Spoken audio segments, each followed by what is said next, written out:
Welcome to Hot Flash Chronicles, where midlife is messy, menopause is madness, and we're sweating through it together. We're Angie and Shelly, two caffeine-fueled, slightly inappropriate grandmas who say what everyone's thinking. So grab a drink, crank up the AC, and let's dive in. Ange. Shell. It's that time, that special time.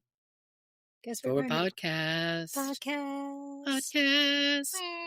Yep. Okay, we are here ready to roll, obviously. Rock and roll. We're super prepared. Obviously, as we always are. Nothing Shelly, but what are we professional. talking about today? We're going to talk about goals and how to measure them.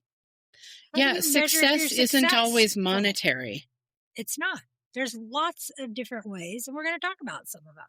And I think the most interesting thing about it is it really is about you. You do have to figure out how you measure success, because how the rest of the world does it can be wildly different and not even meaningful to you. Right.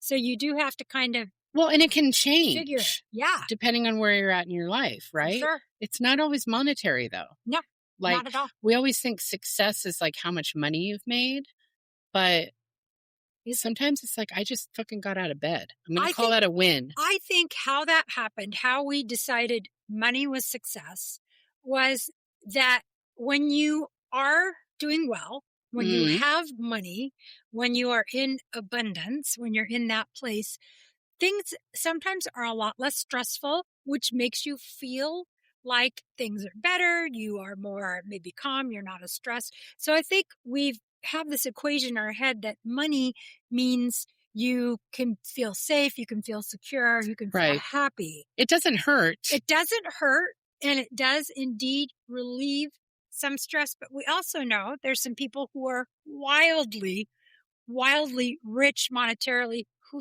appear to be very unhappy. So I don't think it's a necessary 100% formula for happiness. Agreed. I think it can create stress too. Money can create stress. Yeah, I think that couples, the most common thing that's fought over is money. Yep. Right? Especially if you're not on the same page with what you do with your money, how you acquire it, how you save it, how you spend it. Money's just a value metric. It right? is. That's what Sue says. It's a value. It's one commodity. Yeah. But there's lots of different kinds of commodities. Yeah. And I mean, who doesn't want to feel financially secure? I mean, I'm sure we all do. But I know personally for me, because I became financially stable a while back, that in the beginning, it feels really good and really new and different and safe and secure. And as time goes on, you don't feel that as much. It becomes your baseline. So then you're back to, what are the things that are satisfying? How do I feel successful beyond just where my finances are? Right. Because it has to change. So there are things in our character that can make us feel successful, like achieving something, like learning a language or running a marathon or learning how to do something, getting an award. You know, those kind of things can be successful, or having a solid marriage, or being a good mom or grandma, or there's lots of different ways to measure your success.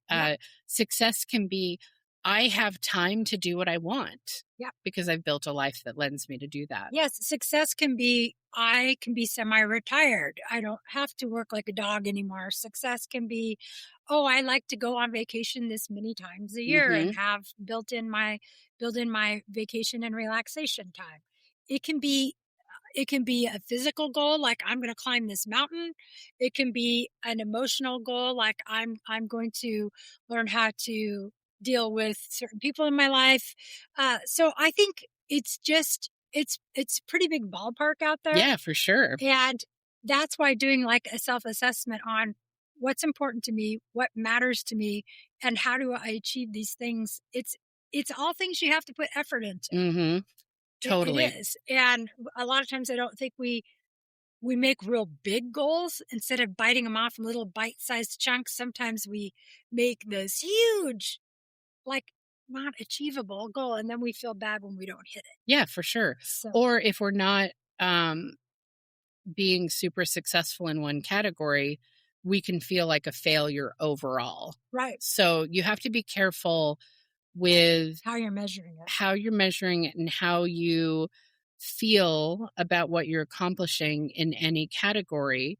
Because if you feel like a failure monetarily, that can bleed over into everything. Yeah. So, or if you're successful monetarily, but it means that you don't have any time with your loved ones. Yeah. Or it's like you're trading time for money. Like most of us are trading time for money. Yeah, absolutely. Right?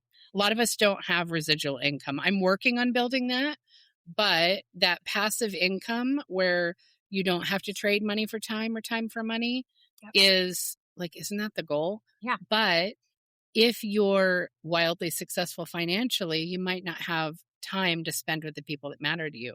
I consider one of my biggest successes the network of humans I have in my life. Mm-hmm. So the people that I get to spend time with, because I've curated that really carefully, is what I consider my biggest success. Yeah. And the money that I earn helps me spend time with those people. Like we're going to Europe this, is it summer? Is May? Spring or summer? Like end of spring, beginning of summer. Anyway, this year we're going to Italy, possibly Spain, possibly Greece. I'm going to Prague. That to me feels like success. Right. Because for me, travel is my highest value. Like if I want to spend something, if I want to spend money, I want it to be on either the people that I care about or on travel. Yeah. Because mine is experiences. I like real life experiences, usually with my friends and family. And so a lot of times travel just happens to work into those. I just like seeing all the cultures of the world. Like I like trying the food. I like seeing the art that they create. Like how do they behave differently than I like the other seeing how places other I've people seen. live in other places, how it's what different. are their markets like? Like one of the things I loved in Cape Town, South Africa was the markets were so different from anything here. Mm-hmm. And it was just really cool to see like there's like little grandmas sitting there crocheting stuffed animals, which I bought one for two of my grandkids, one each for two of my grandkids, because I was watching her make them. And it was like, and they had spices that were in grinders for like 40 cents American. I was like, can you even get the container for that? And they're super good. Yeah. So seeing those little, and they'll let you try things. They'll let you taste things. Like an old world market. Seeing those open markets there were really cool. I think Cape Town and Bilbao, Spain had a really cool open market too. Yeah. I think like one thing we do when we're kind of making, like we talked in the last episode a little bit about vision boards, where you're planning, like you have an idea in your head and you're like, I want to achieve this goal. I'm going to plan it out. And something I read a long time ago, which is real helpful, is you work backwards from the goal. Like if the goal is, I want to be in Italy in May of 2026, you start with that at the top and then you go back and you take each step that it took to get there. And that's how you figure it out, like how you're going to get there. You have to deconstruct it backwards. And then that gives you the keys to, okay, now how do I tweak this to make these achievable so I'm there by that date? So I've found that method can be very helpful, and it can work like in a group goal. It can work in a personal goal. So I like that one a lot. But the thing that does is it breaks down the huge goal.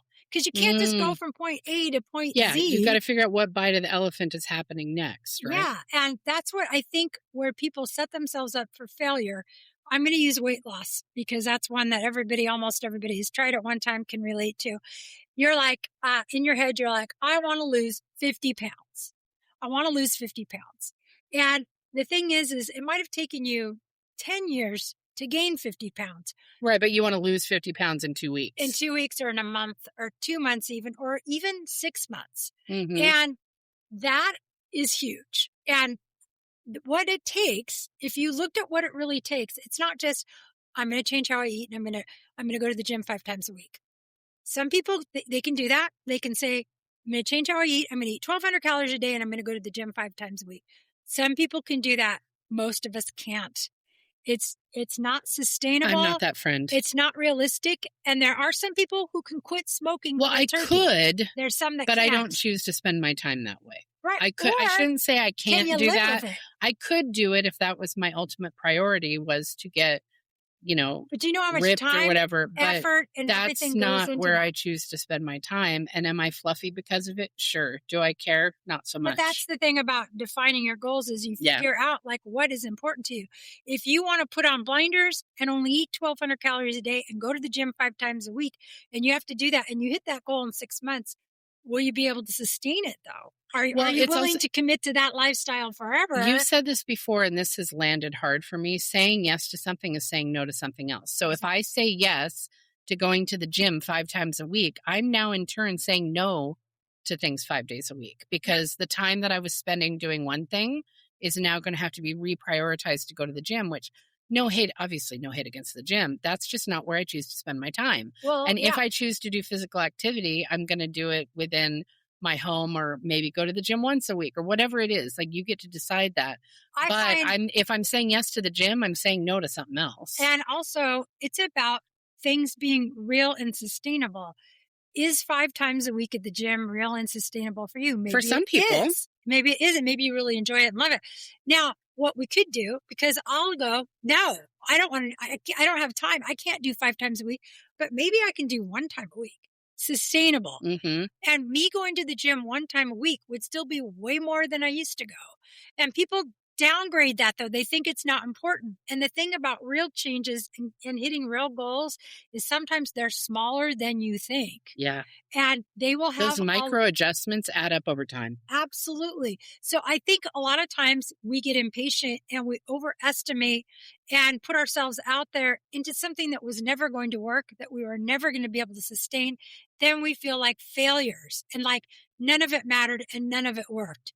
And we give up on the whole thing. Right. And all you really need to do is go back and readjust your sales and say, okay, 5 times a week is not doable, but I could do 2.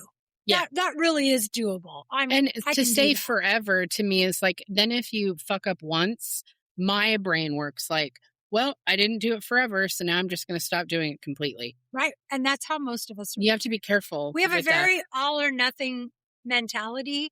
And we also think if we failed a tiny portion of a goal, that we failed the whole thing and we need to throw the whole thing out. And we're just losers and we couldn't do that. Just because you dent the truck doesn't mean you have to total it. Right. Right? Exactly. You can regroup. And as humans, we're not really great at that sometimes. And it's like taking the small wins. By the way, on your way to 50 pounds, what if you lose 25 pounds and maybe that's all you lose? Maybe that's where still 25 pounds. That's 25 pounds you wouldn't have lost. Yeah. It doesn't mean you failed. You didn't hit the 50 goal, but you hit a 25 pound. Or if you want to make $1 million this year and you don't hit 1 million, but you hit 250,000, like, fuck yeah, dude, high five. That's awesome. It is a lot about reframing how you interpret your success. And a lot of it is very much in how you define that goal. Yeah. And so it's important. We need to spend more time defining our goals and not just throw them out there willy-nilly and saying, I'm going to be a millionaire in 2 years. Like, how did you get there? It's that working backwards. Is it attainable? Can you do it? Maybe when you work out your thing, you see, oh, that's not realistic, but 5 years is. Can I make this sustainable and do it for 5 years instead of 2?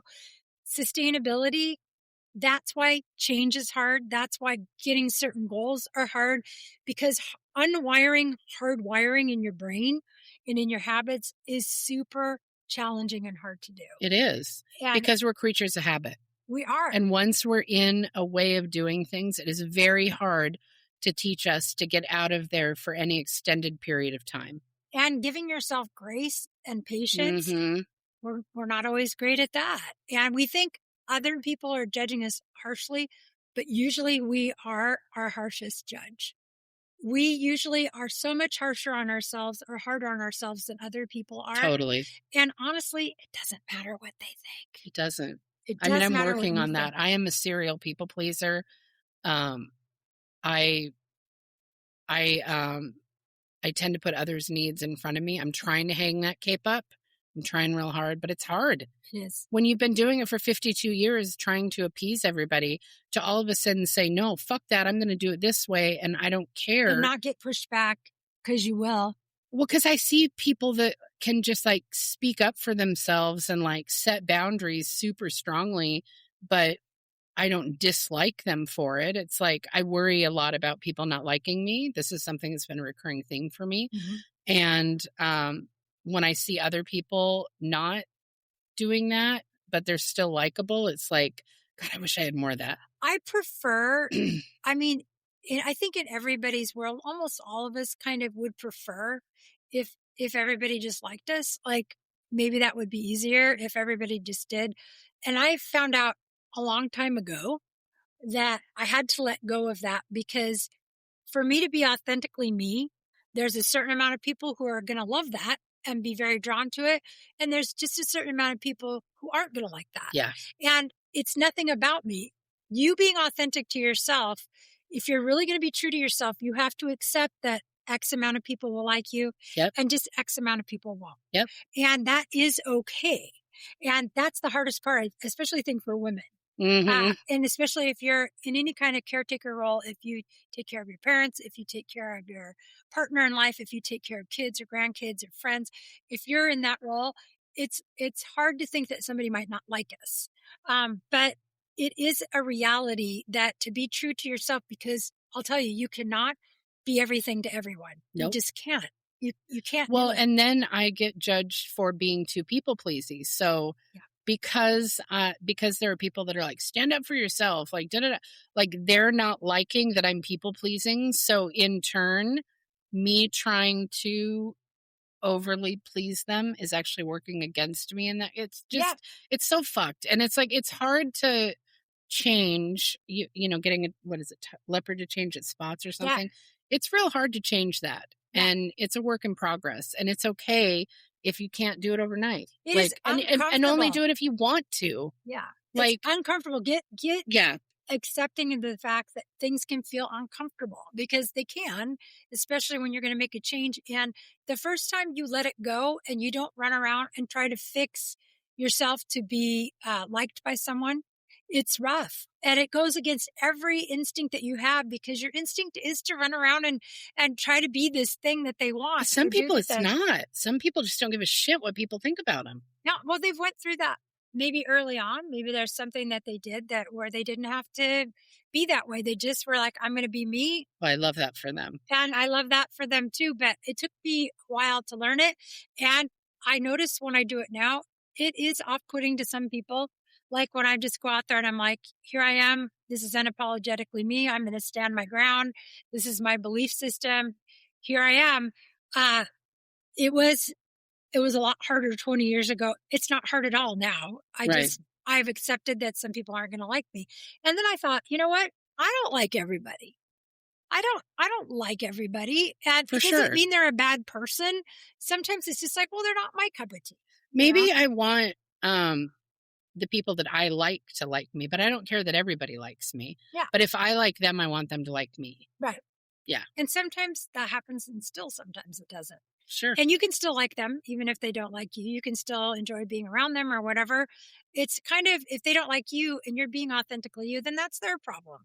You can't fix everybody. Right. And that's like in this, circling back to goal setting, part of goal setting is having a really good sense of self and you really picking out what are the things that really matter to you, because that is how you're going to measure your success. Well, you want to make sure that any goal you set is actually attainable by you. Yeah. And that it's like if I something say I'm going to matters. get down to 120 pounds, my body's not built like that. Yeah. Like even when I was a size 0, I was like 160 pounds. So I would have to start losing limbs or organs. Like I had no body I don't fat. recommend that. And it's like, what, like if I wanted to do that, it's not attainable. Right. It's just not. Yeah. And it's harder to lose weight when you're older. So I'm just using weight loss because that's something that a lot of people can identify with. Yeah.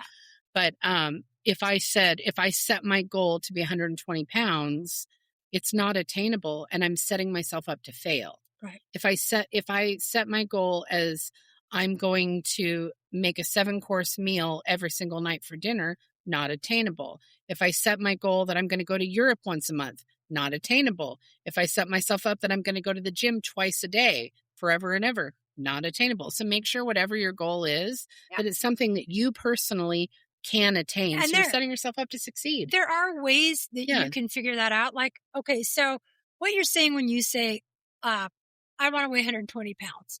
So what does that actually mean? Like, why? Why do you want to weigh 120 pounds? Is it in your mind that's a low BMI and you know that that's a size blank, fill in the blank, and this and that?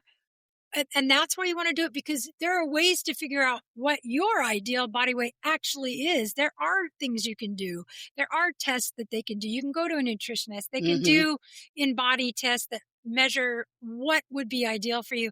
And it's not going to be 120 pounds. They might come back and say it's 155 pounds and here's how you do it. And that's what it is it's quizzing yourself on, did I ask the right question?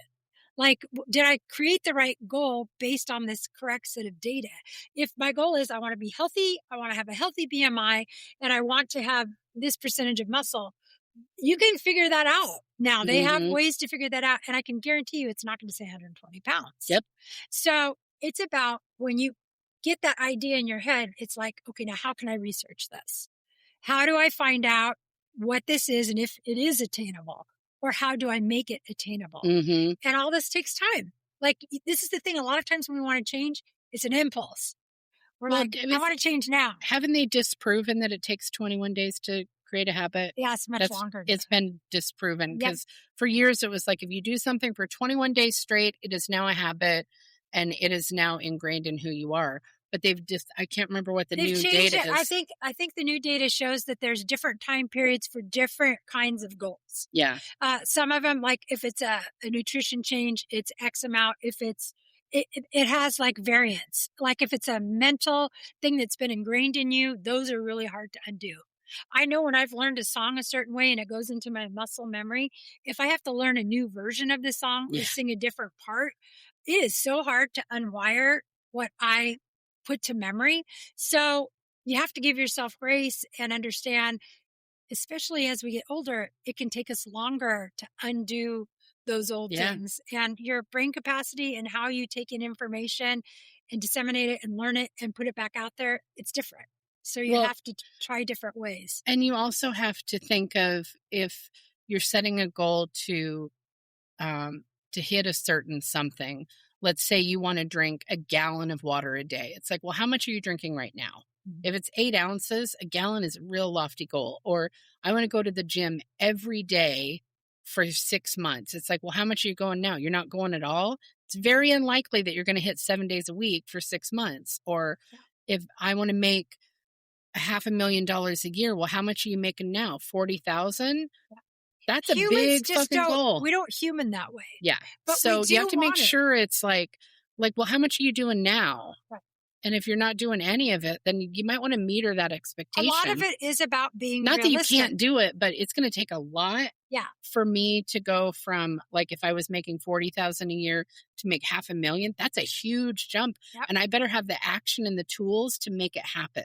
And the dedication and the time and the effort. Effort equals results. And you're always going to have to put effort in. And I think humans, we tend not to take into account all the things we're really doing, how much energy and effort really goes out. If you are in a relationship, if you have kids, if you have grandkids, if you're a caretaker for someone, if you have a full-time job, maybe you have 2 jobs, X amount of time is already gone. So how much of your time beyond that, you have to factor in how much time it takes to sleep, how much do you sleep. You might only have 4 hours a day where you can put it to something else. Yeah, like, if that. So you have to really be much more focused on what's real for me. Maybe it's literally you have 15 minutes a day that you can try to build a new habit. And you can do that in 15 minutes. It's about making these smaller goals and building them up instead of having huge goals that you're just setting yourself up to fail. Well, something my mentor teaches is you can only hit 3 categories each day. And I can't remember what all the categories are, but it's like you can spend time with friends, you can work on your business, you can do spiritual, you can exercise, you can spend time with family, you can sleep. So that's always going to be one of them. So like there's these different categories, but you can't do all of them every day. No, like you got to pick 3 a day. So it's like if you're going to exercise and work and sleep, that's your 3. That's your 3. Like you don't get more. It's like the spoons, right? Yeah. You only have so many spoons. So if we're trying to do all of the categories, and I'm sorry, Sue, I don't remember what they all are, But if you're trying to do all the categories, you can't. You have to pick 3 because you're not going to do any of them well. Yep. If you try to do, like, if I'm trying to spend time with Shelly and spend time with my mom and do work and go to church and clean my house, like, there's no fucking You don't way. do it with quality. You It's might not. get them all in, but none of them are going to Yeah, I'll be spend 5 minutes great. with you, 5 minutes. It's like, it's just not realistic. Yeah, I think So, that's another thing. Like something I've started doing is, because I'm a woman and I have X amount of guilt built in, if I look around my house and it's messy for 2 days in a row or 3 days or a week, if I will dwell on that and it will eat on me. It'll kind of get at me a little bit. And I have started a thing where I list off to my husband the things that I did do today. Like, love that. because I think I'm doing nothing. I always think if I didn't do all of the house cleaning and all the laundry and everything that needed to be done, that I haven't done anything. So I'll go to him and go, you know what? I billed 6 hours at work today and I went and did the grocery shopping and I came home and did a load of clothes. Yeah. And I said, but I felt like I did nothing. He goes, and he always says, well, that's a lot. Yeah. You did a lot. So I like getting that reinforcement from him, because sometimes if we didn't do the big thing, we discount and discredit all the things we did do. Totally. That did take time, that did take energy, that did take effort, that did take away some of our spoons, that probably did hit 3 different categories. Some of us every day, 5 days a week, work might be one of our categories. It's taking up one of the 3, which means you only have 2 others you can do that day. So time management and life management. And throw neurodiversity into it. Yeah. Yes. We aren't It's like I'm setting myself up to fail, but we aren't graceful. You just with have ourselves. to celebrate those wins. Like you're saying, you tell Phil, like, these are the things I did, because that is cementing to you that you have been productive in whichever way you have chosen. I have days where I tell him what I did today is I got up and made coffee. I went and sat in the recliner chair with the dogs and we watched 2 movies. And he says, good, you relaxed. Yeah. You refueled. And now He's real smart. He is. He goes, and now you're ready to tackle tomorrow. You need downtime. Downtime is a real thing that you need. Some days you need to do nothing. And give yourself permission to have those days. And grace. Don't feel guilty about it. I love my Chihuahua coffee movie day. Why wouldn't you? Yeah, it's awesome. It is. So what an interesting topic once again. Yeah. We're on a roll. Gosh. Just ask us. Just ask us. So now it is time for our rapid fire questions. Do you want to go first? Yeah. Okay. So Angie, you're going to have one of those totally relaxing, recharging days. Tell me what that looks like. How do you recharge? How do I recharge? How should I or how do I? How do you? I do. I will stay cozy and maybe scroll some social media, do something that makes me laugh. Mm-hmm. I'll probably bake something, because even though that's a task, it feels incredibly rewarding. Mm-hmm. I might read. I might watch some TV. I might hang out with a friend. Mm-hmm. I might invite Shelly over and we're just going to drink coffee and a bottle of wine. Or a bottle of wine. Yeah, whatever I want to do. I love it. I like having days where there are no pressure, and they're very rare for me. Like, I usually do some form of productivity every day. Yeah. Yeah. And that's okay too, because sometimes that is what makes us feel good. Mm-hmm. Is we produced something. Okay, Shelly, if you were going to get a 4th dog that was not a Chihuahua, I can't even imagine it. What breed would you want? I have had other breeds. Oh my goodness, this is rough, guys. I like smart little dogs. I would stick with little dogs. I've had my big dog era, and it's over because I can pull my shoulder out. So I would get another little dog.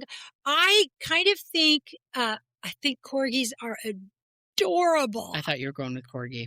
That was going to be my guess. Corgis are adorable, and I like the little Jack Russell Terriers. I think those are super cute and very high energy. So it's just a fantasy. I'll probably never get one. Phil won't let me, but I think they'd be fun.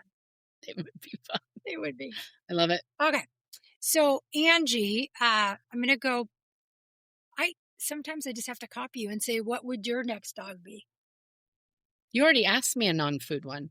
Did I ask But you I'll- non-food one? Yeah. I did. Yeah, that's okay. Wait, I'll switch answer her that. up. My next dog would be a corgi. Ah, That was a quick answer. maybe we have little corgi twins. Oh, little corgis are so fucking. Maybe that's our I'm goal. allergic to them Let's now. start writing backwards from us both having. I think I'm allergic to corgi. them now. I'm allergic to most dogs. Do they have to live with me and then I bring it over? And do I get two? Do I get two corgis in this scenario? Maybe. I love it. Okay, Shelly, would you rather? Oh, it's a would you rather. It's a would you rather. Would you rather rock a bag of Doritos or a bag of Cheetos?